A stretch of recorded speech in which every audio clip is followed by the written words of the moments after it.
So now, in chapter 13, these two beasts, we see that the dragon has empowered this sea beast, this one that arises from the nation, which is Rome.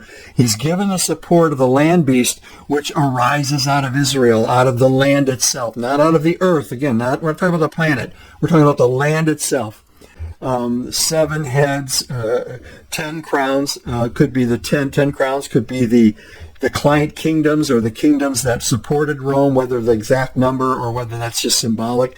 We learn in Revelation 17 that this was these were the kingdoms that supported Rome. The 7 heads very easily fits the profile of Rome, the Roman imperial Rome in that time, beginning with Julius, Augustus, Tiberius, then Caligula or Gaius, then Claudius, and then Nero, and then Vespasian, who followed. And the 3 interim emperors are not noted here, and we'll talk about that more a little bit later when we get to chapter 17. So these 7 crowns would be the succession of Roman emperors.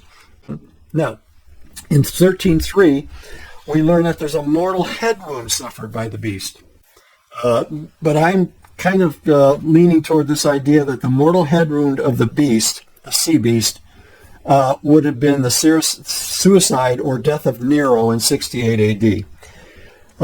This resulted in the near collapse of the empire, and there was a season here that's the year 69 AD was referred to as the year of 4 emperors.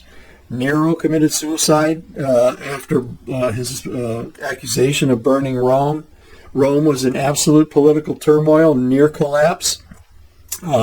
As I pointed out, I think last time that Galba, Otho, and Vitellius were 3 interim emperors that really never took full control of the empire.